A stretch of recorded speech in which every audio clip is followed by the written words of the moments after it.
Thanks for the bailout, bro. I'll take it from here.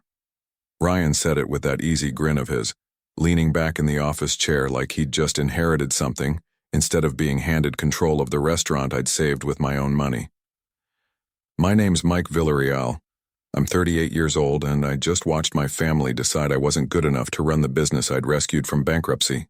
We were sitting in the cramped back office of Villarreal's Kitchen, our family's Mexican-Italian fusion place on the west side of San Antonio. 3 months ago, this restaurant was 72 hours away from closing forever. $122,000 in debt, landlord threatening eviction, vendors cutting us off. I sold my downtown condo to save it.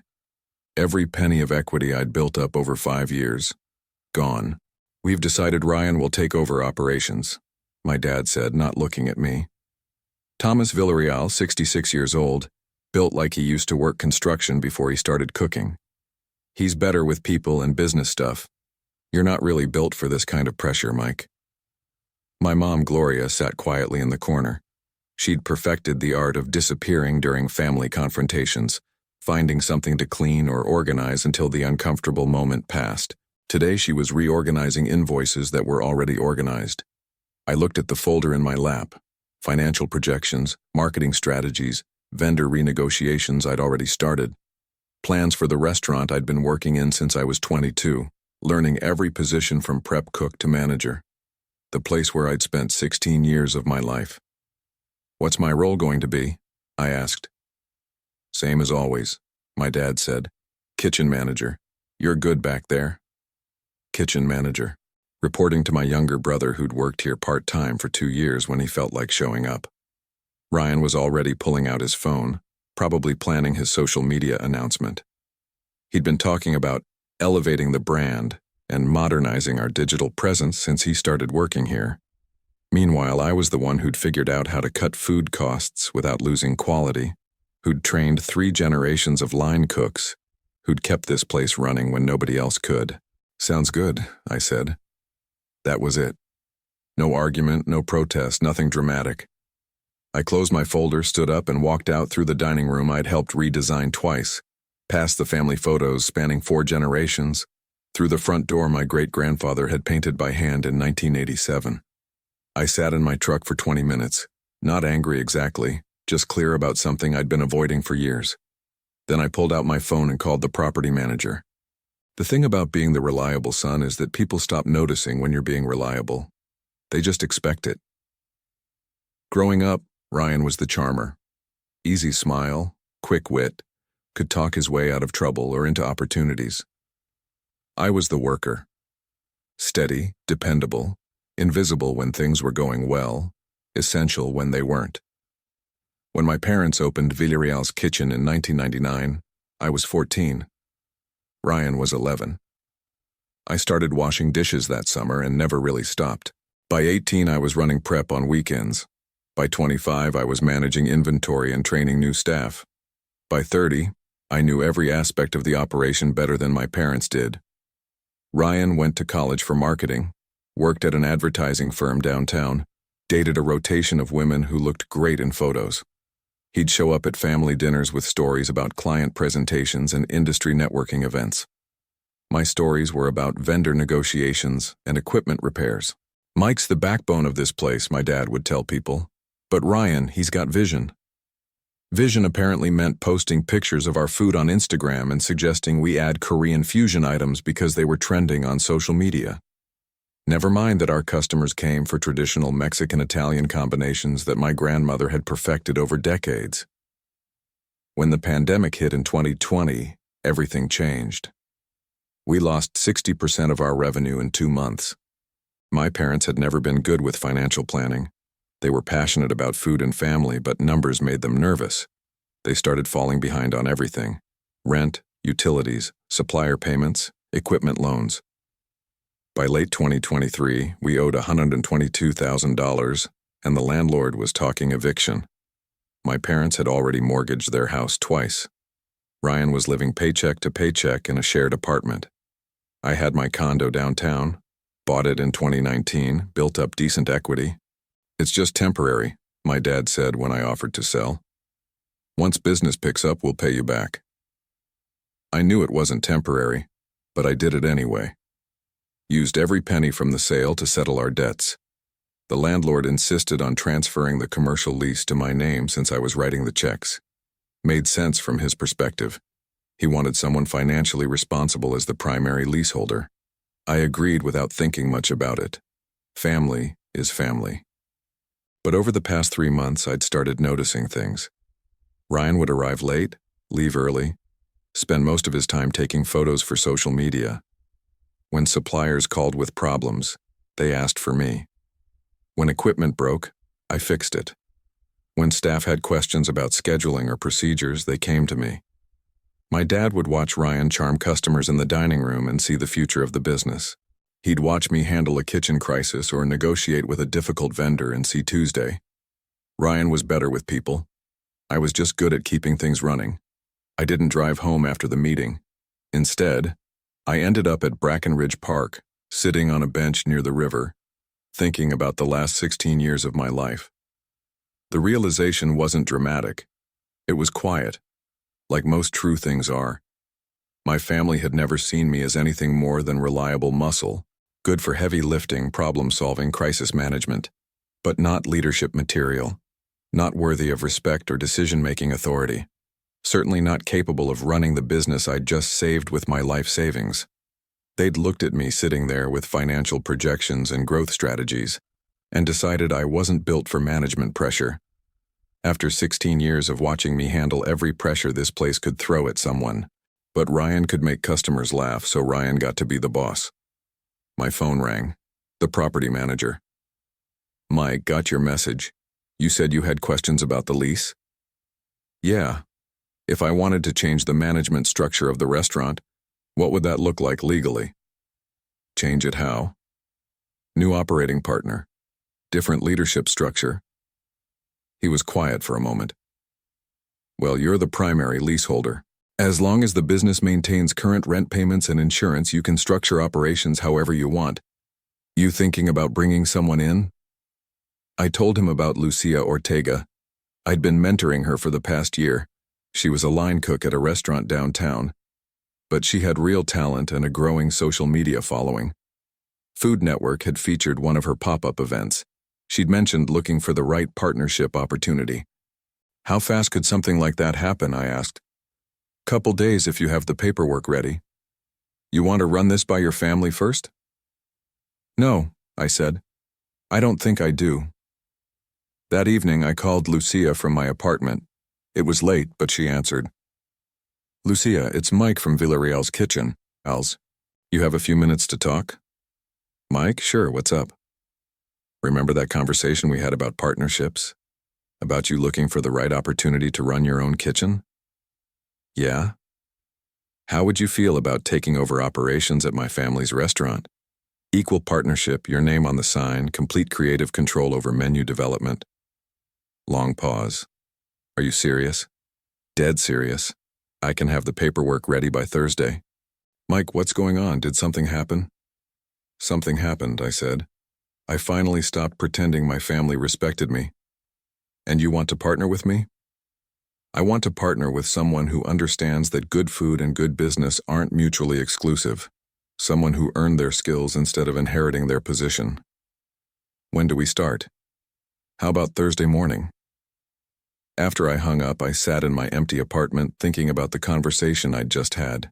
Tomorrow, Ryan would show up at the restaurant expecting to start his new job as manager. He was going to be disappointed. Wednesday morning, Ryan arrived at Villarreal's Kitchen with a notebook full of ideas and the confidence of someone who'd never actually run anything. I'd been there since 5:30 a.m., handling the morning prep like I had every day for the past 16 years. Our prep cook, Carlos, had given me a knowing look when I came in. Family gossip travels fast in Mexican families, and he'd already heard about Monday's management announcement. You okay, hermano? He'd asked in Spanish. I'm fine, I'd told him. Just keep doing what you're doing.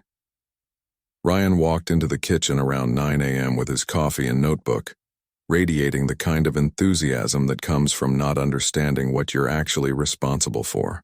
So I've been thinking about the menu, he said, flipping through pages of notes. We need to modernize. Korean-Mexican fusion is huge right now. I'm thinking kimchi quesadillas, bulgogi tacos, maybe some kind of Korean-Italian pasta situation.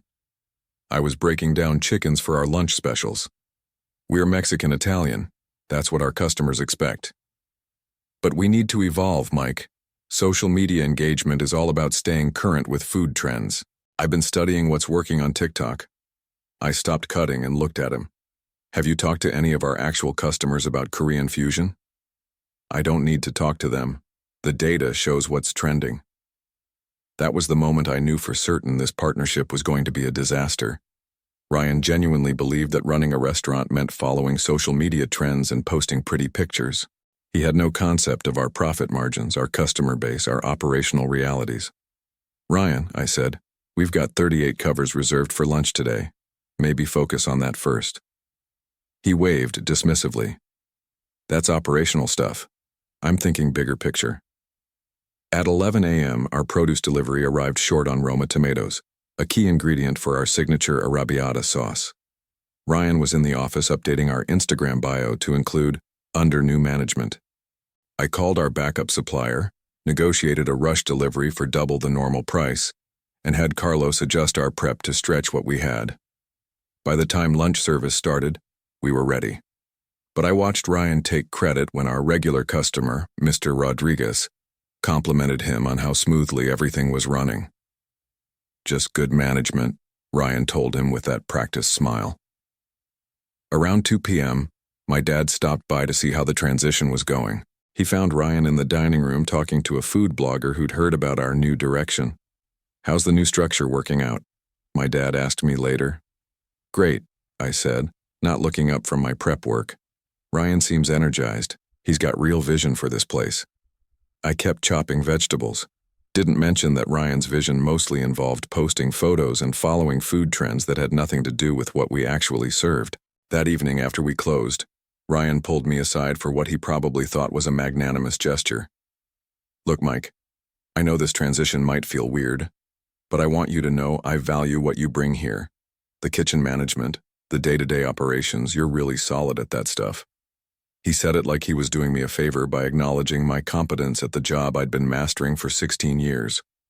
I was thinking we could formalize your role, he continued. Kitchen manager with a small raise, make it official.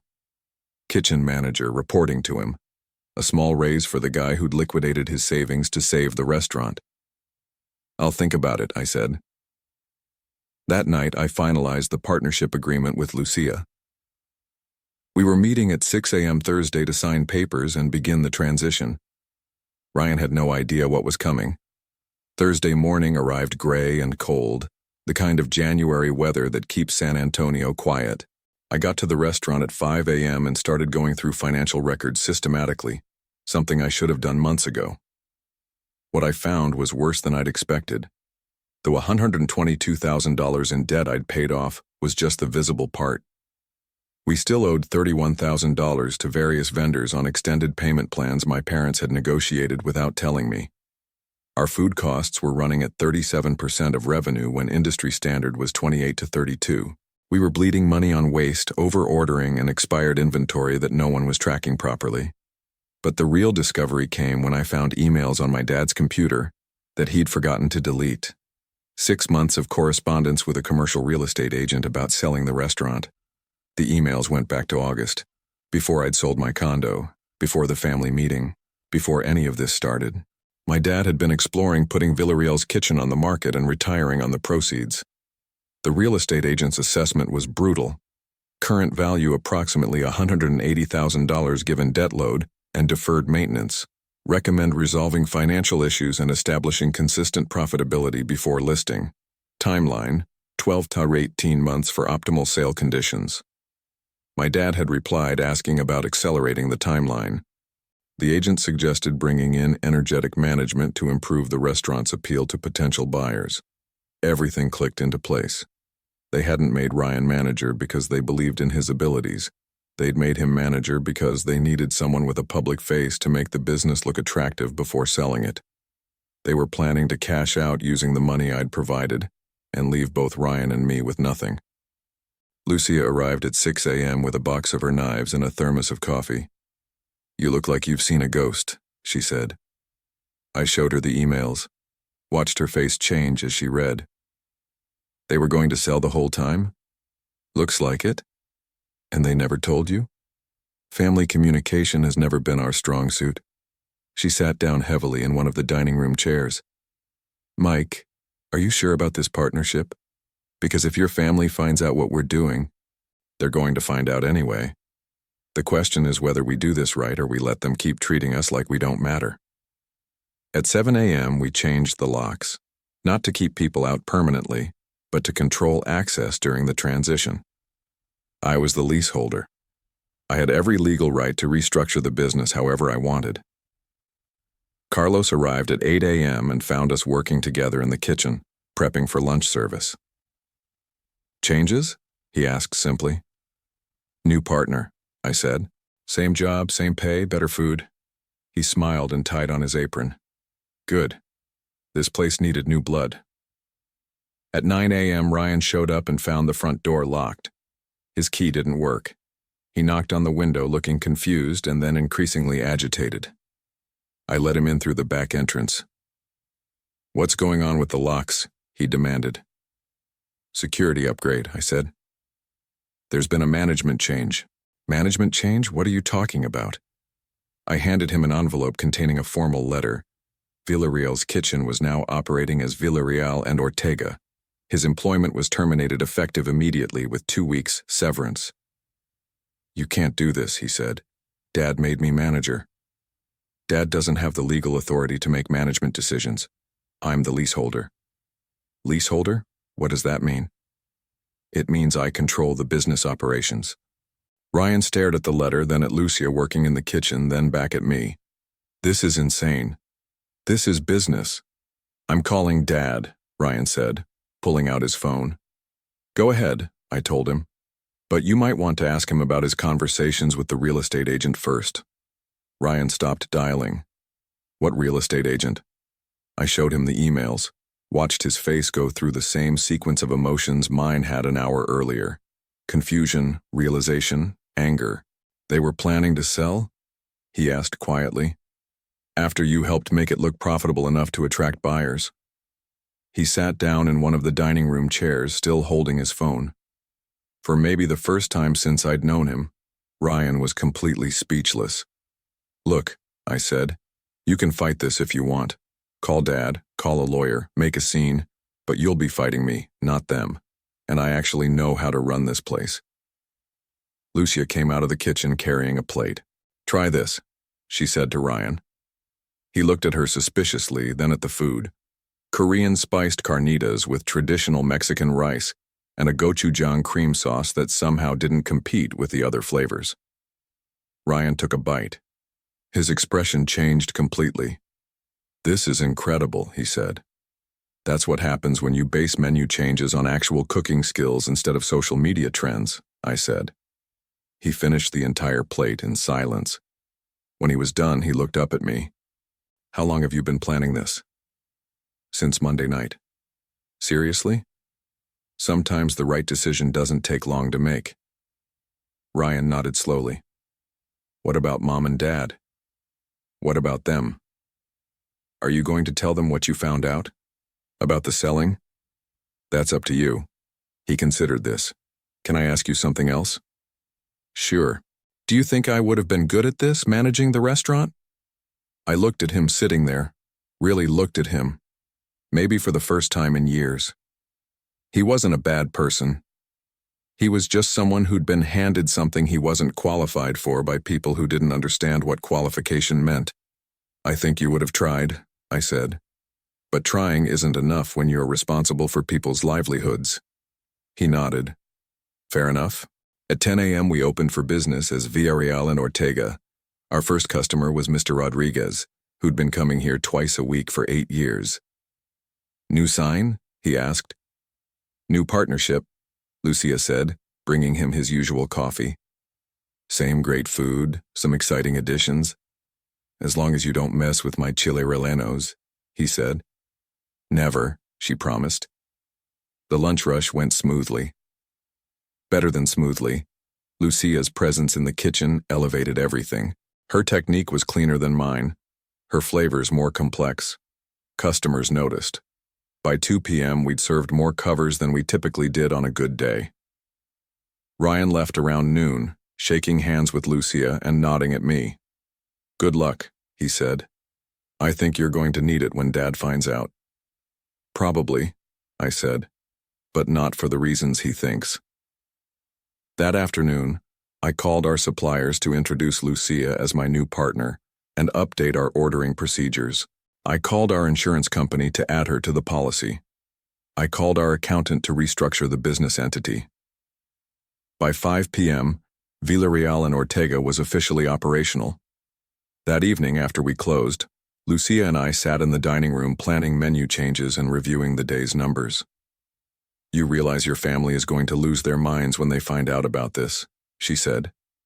"Probably." "And you're okay with that?" "I'm okay with a lot of things I wasn't okay with 3 days ago." My parents showed up Friday afternoon. I was in the kitchen working on prep for dinner service when I heard my dad's voice in the dining room, loud and agitated. He was talking to our hostess, demanding to know where Ryan was and what had happened to the locks. "Where's Mike?" he asked. "Kitchen," she said quietly. My dad pushed through the swing doors like he still owned the place. My mom followed behind him, looking smaller and more uncertain than usual. "What the hell is this?" He was holding the partnership papers Ryan had shown him. "You can't just restructure the business without consulting us." "Actually, I can," I said, not looking up from the onions I was dicing. "I'm the leaseholder." "We're your parents. And I'm the person who saved your restaurant with his own money." My mom stepped forward. "Mike, we need to discuss this as a family." I stopped cutting and looked at her directly. "Are we discussing it the same way we discussed selling the restaurant?" The kitchen went completely quiet. Even Lucia stopped what she was doing. "Selling?" my mom asked. "What are you talking about?" I pulled out my phone and showed them the email thread with the real estate agent. Watched my mom's face change as she read. "Thomas," she said, "you told me those conversations were just preliminary. You said we weren't making any decisions." My dad's face was red. "We needed to explore our options." "Our options," I repeated, "after I liquidated my savings to give you those options." "That money was a loan," he said. "Show me the paperwork." "We don't need paperwork. We're family." I nodded and went back to my prep work. "Well, this family business is now called Villarreal and Ortega.